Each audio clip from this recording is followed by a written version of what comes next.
Hello and welcome to Potpourri. I'm Shatandra Caldwell, and today with me I have Miss Erica Long with Long Strategies Group. How are you doing today? I'm great, thank you. Thanks for having me on today. Thank you. So first, let's go ahead and talk about Long Strategies Group because you are the president. I am. I'm an Atlanta native. I'm an attorney by training, but most of the work I do is in political strategy. I'm a Democratic strategist. I do a lot of communications, messaging work. I represent companies and organizations that have lobbying issues on the federal, state, and local level. So that's the work that interests me. When I was in college, I interned on Capitol Hill in Washington, D.C., and I caught what D.C. folks call Potomac fever. I love the environment. I like the action. I like the atmosphere up there in Washington, even though it does seem pretty toxic these days. I worked on Capitol Hill. I worked in the Clinton White House, left D.C. for law school. I attended Harvard, and then came back to Atlanta and practiced with King & Spalding, an Atlanta-based law firm, both here in Atlanta and in Washington. And for the past year or so, I've been here in Atlanta working on my own, working on issues and working with candidates and elected officials who I think have a good vision for our community and for solving some of the public policy problems that are in front of us. So you also handle or take care with Obamacare and get that out in the community. Can you tell us a little bit about that? Yes, I've been working with a coalition of organizations called the Protect Your Care Coalition. This is a national group that's working to get information out to people about the Affordable Care Act. Of course, Obamacare was passed 3 years ago now. It was passed by a completely Democratic vote margin. And as you can see in the news, it's been a hugely partisan debate over the law, even since it's been enacted. But the Affordable Care Act was passed in 2010. It was upheld by the Supreme Court, and we are right on the cusp of implementation of Obamacare. And what that means is that all of those provisions of the new Affordable Health Care Act will come into fruition over the next several months. Provisions that will allow young adults up until the age of 26 to stay on their parents' insurance if they choose. Provisions that will allow for family planning and preventive care treatments within every insurance plan without having to pay a copay or deductible, which I think is really great, especially for young women. The bar against pre-existing conditions, so that starting January 1st, insurance companies will no longer be able to refuse to cover people because of a pre-existing condition. So Obamacare is really an amazing opportunity for a lot of different communities, particularly young people. When I graduated from college, I attended Florida A&M undergrad. When I graduated from college, the economy was great. Most folks who graduated after a while were able to find a job within their major, a full-time position with benefits. And that wasn't really a problem because we were in a stronger place economically. We don't necessarily have that luxury now. So I think it's really good that a young person who graduates from college, even if they have done well and have an interesting major, even if they can't find the right full-time job for themselves, they can stay on their parents' insurance. Or they can go into the insurance marketplace and find an affordable health care package that works for their budget as they're moving to establish their career. So I think that Obamacare, I'm sure Obamacare is going to free up a lot of economic opportunity for young people, for young families, and just give people a lot of different options as they're thinking about how they want to structure their lives. They'll know that there's always an affordable health insurance policy that they can find and buy for themselves. So over the next several months, as you hear about Obamacare being implemented, you're going to hear a lot about these online insurance exchanges. And starting within the next few days, you will be able to go online to a website, healthcare.gov, put in your information, and choose from a wide range of health insurance plans. Just like we shop online and buy movies online or music, all kinds of commodities, you'll now be able to plan for and purchase a health insurance policy online. Depending on your income, you can get a federal subsidy to help you pay for that health insurance policy.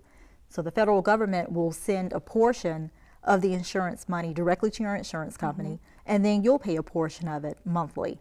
There are some studies that have been put out recently that show that 6 in 10 of uninsured Americans, as of right now, will qualify for federal subsidies. And those subsidies will make their health insurance policy less than $100 a month. I mean, that's less than most of us pay for our cell phone bills. Definitely. It's less than what you pay for cable. And of course, it means that we're going to have to pay for that individually, but it'll be good for everyone to have the peace of mind to know that whether you're facing some emergency healthcare situation, whether you are starting a family, if you need mental health care, whatever the issue is, there's going to be a health insurance plan under Obamacare that will take care of those issues for you, and it will be affordable for most budgets. Mm-hmm. And I know you're like you said, you're very heavy in the Atlanta community. So how will this Obamacare help people in the Atlanta community? There are 800,000 Georgians currently who are uninsured who would qualify for federal subsidies. So that's good news. That means that federal money, like I was saying before, will get sent directly to their health insurance company, and they only have to pay a fraction of the money to have an affordable health insurance policy. You know, there's still some political issues that we have to work out. Ideally, our state would be expanding its Medicaid program so that the 650,000 Georgians who are very poor and who would qualify for Medicaid would be able to fall up under that. Our governor has refused to expand that program, so that's going to present some challenges for those people. There are also going to be tremendous benefits for small business owners. I'm sure you know from living in Atlanta, there are so many people here who own their own businesses. Right. I mean, whether there are people who do websites, or people who sell real estate, tattoo shop owners, beauty shop owners, people who do all kinds of interesting things, make a living doing it, but they're self-employed. And until now, it's been very cost prohibitive for them to find quality health insurance. Starting with the implementation of Obamacare, those self-employed folks, those hardworking business owners will be able to go online, go to healthcare.gov, put in their information, and sign up for an individual insurance plan on the marketplace. If they have fewer than 50 employees, they don't have to provide health care for their employees. Their employees can just go into the individual marketplace and find their own health care and pay for their own health care along with whatever subsidies they qualify for. So Obamacare is full of potential benefits for young people, for women and families, for business owners. We've already seen a lot of tremendous prescription drug benefits for seniors. They're paying less for their prescriptions, and that's good news for our parents and grandparents. So I think once we get past this political circus environment that we're seeing come out of Washington, as you look a year or two down the road, when Obamacare is fully implemented, when people understand that it's only creating options and opportunities, then I think we're going to wonder why we haven't had it a long time ago. And there will be a lot of people across the spectrum who will be grateful for it. Now you say young people. Now I'm a college student, I'm a young person. How can Obamacare help college students like me? What tips or what things does this help college students with? Well, if you're on your parents' insurance now, you're probably okay. You know, that probably means that you can go to a doctor here in town and get whatever health care needs that you have provided for. If you're not on your parents' insurance, then you can go into the individual marketplace, and with little to no income, you should be able to find subsidies that are affordable for you. And it's also good because young people tend to move a lot. Right. You switch jobs, you go from place to place, and it's important for the economy that you have the freedom to do that. So you might graduate within the next couple of years, find one job that you like, but then it moves you out of town, or you move to another organization.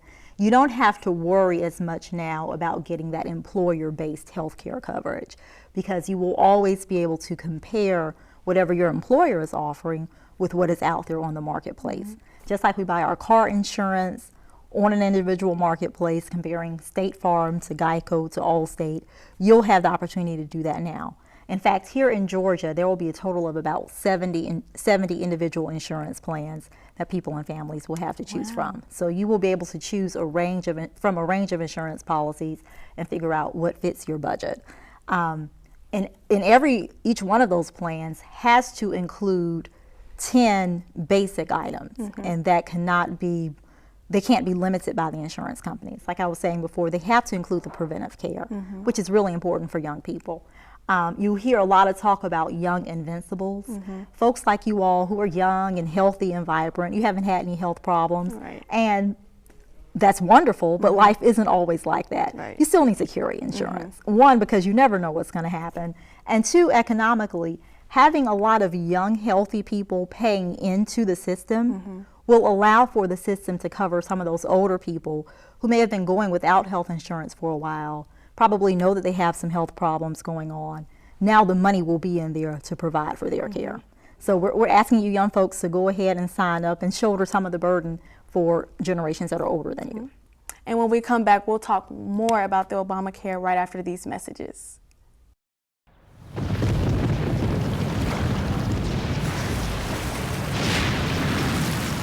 Up to 40% of businesses never recover. Up to 40%. Oh, those boys are much too much. Those boys are much too much. We got the spirit. We're hot. We can't be stopped. We got much too much. We got the spirit. We're hot. We can't be stopped. We got the spirit. We're hot. We can't be stopped. We're gonna beat them and bust them. The smallest spirit. We're hot. We can't be stopped. We're gonna beat them and bust them. The smallest moments can have the biggest impact on a child's life. Let's get a little. Have you or your family thought about starting an evacuation plan? Would you rather be prepared than to not be prepared at all?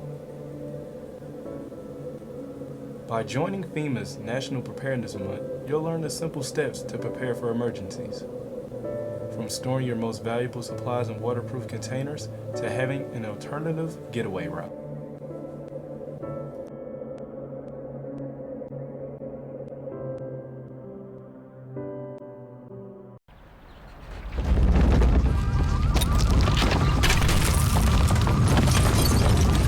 Up to 40% of businesses never recover after experiencing a major disaster.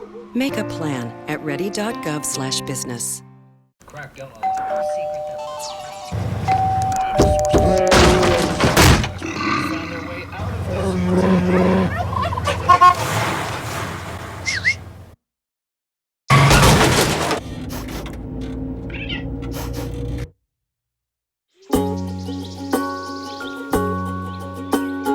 Getting closer to nature can get you closer to your family. Go to discovertheforest.org.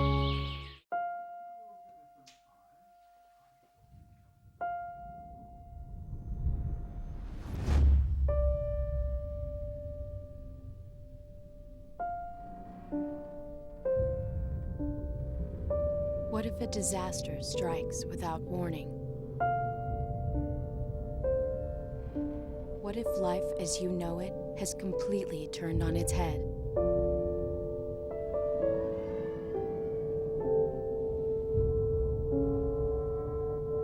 What if everything familiar becomes anything but?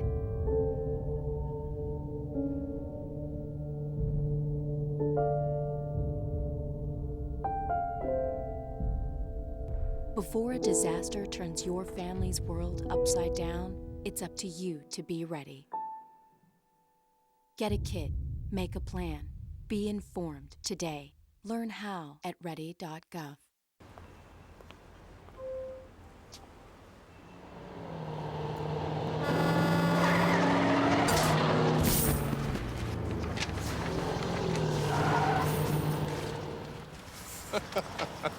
This can't be happening. This can't be happening. Of course it's not happening. Armored car.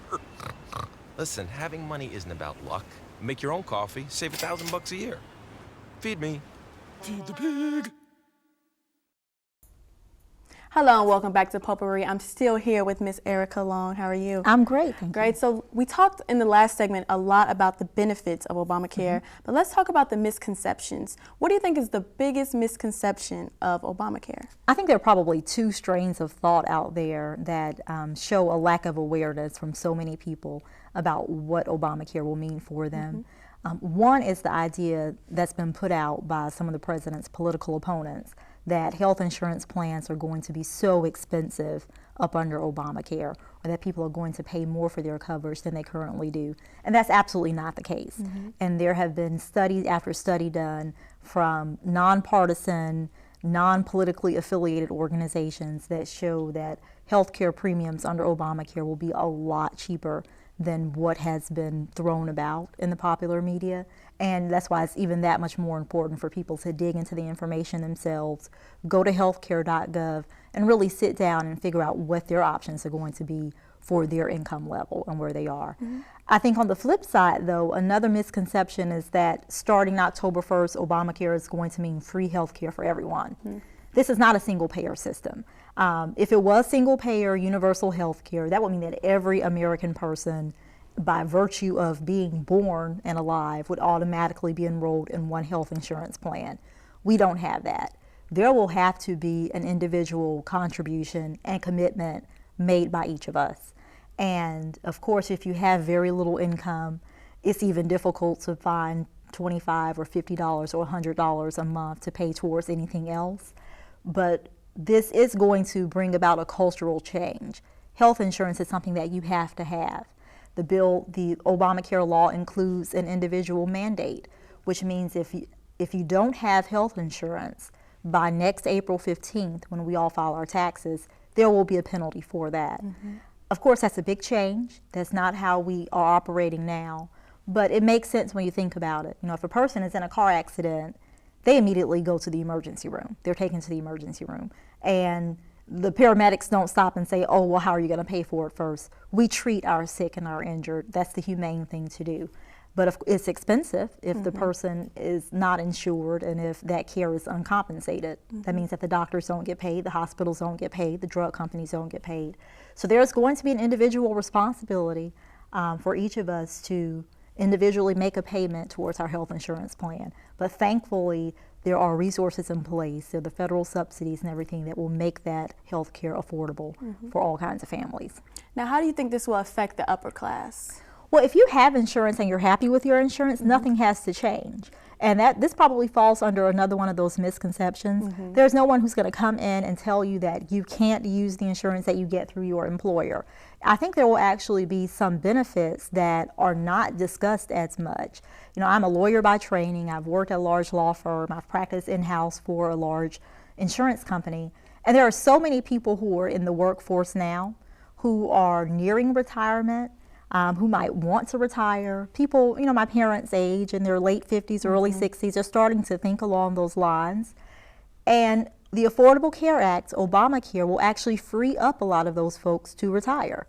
So if you've been working for a long time practicing law, you've made partner, you've done well, but you want to scale back and maybe become a wine collector or a painter or go teach, like as an adjunct professor or something, Obamacare will give you the chance to do that, knowing that you don't have to keep your job at a big company or a big law firm. You can retire from that and work for yourself and just go online to this health marketplace and find an individual plan that you'll pay for yourself. So I think those types of changes will eventually lead to a lot of job openings in the marketplace too. But that's one of those benefits that you don't hear discussed as much in the traditional political debate about Obamacare. So what's the most significant thing about Obamacare? There are so many game changers in the Affordable Care Act. I mean, we're going to look back on what this president has accomplished 10 years from now, 20 years from now. You know, it's funny how his political opponents, the Republicans, started calling it Obamacare as if it was a slur or some bad thing to say. But it's not a slur at all. I mean, it's absolutely correct. It is Obamacare because Obama does care. And the president cared enough and the Democratic Congress cared enough to make sure that Americans no longer have to worry about losing their house, their savings, all of their wealth because of some medical diagnosis. They no longer have to worry that as they move from job to job, they can be refused for health insurance because they have a pre-existing condition. Or they don't have to worry that they're a 23-year-old who graduated with a degree in art history, but can't find a job in his field that includes benefits. They don't have to worry about that 23-year-old living uninsured. So there are a lot of amazing benefits there that I think we're going to come to appreciate more and more over time. But the first goal for these next several months is to get it fully implemented and to get all the uninsured signed up, particularly you uninsured, healthy young folks. So where can we find these resources to learn more information about Obamacare? The best place to start out is healthcare.gov. That's a website administered by the Federal Department of Health and Human Services. That's where you can go online, put in your information, and start the shopping process of enrolling in a healthcare plan for yourself. There's also a lot of good content on the White House website, whitehouse.gov. There are a lot of independent groups, nonpartisan groups who are putting out study after study. The Kaiser Family Foundation has some good information out there. The Congressional Budget Office, you know, some of it gets more technical than some people might be interested in. So I would say the first step is definitely healthcare.gov. sit down, play around with the program, put in your own information, and just take a look at all of the healthcare options that are being opened up to us starting October 1st because of Obamacare, because of the Affordable Care Act. So is there any last things you want to say?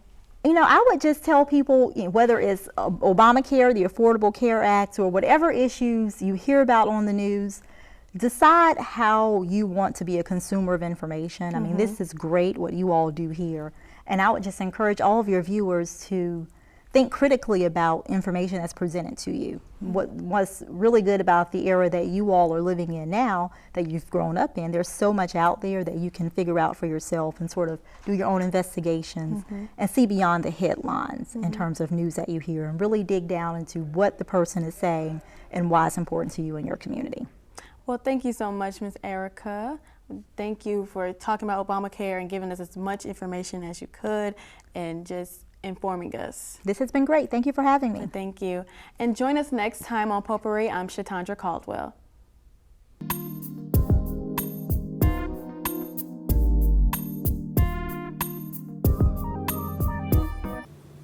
Have you or your family thought about starting an evacuation plan? Would you rather be prepared than to not be prepared at all? By joining FEMA's National Preparedness Month, you'll learn the simple steps to prepare for emergencies. From storing your most valuable supplies in waterproof containers to having an alternative getaway route.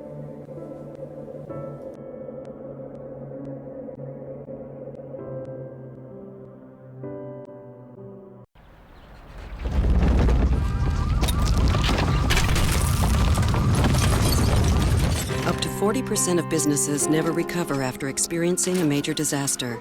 Make a plan at ready.gov/business.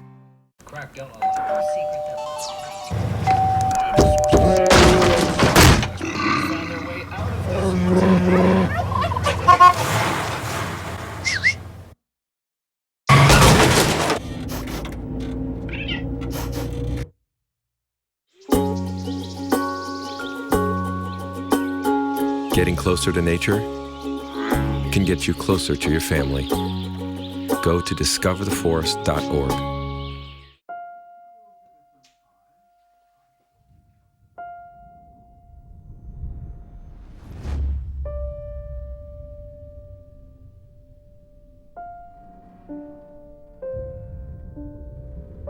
What if a disaster strikes without warning?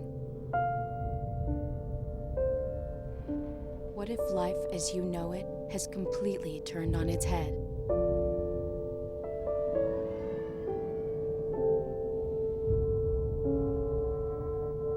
What if everything familiar becomes anything but?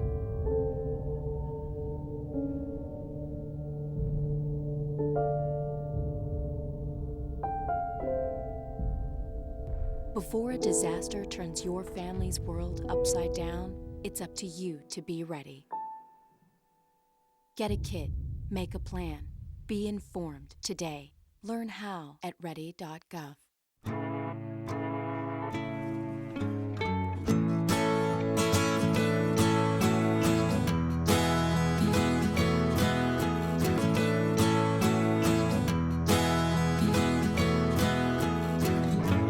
Wake the sun, tell him that I've begun to dream of things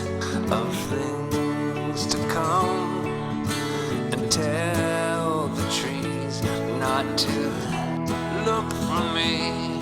Tell the trees not to look for me. I'm going to find some peace of mind. Wake the sun, wake the sun, wake the sun.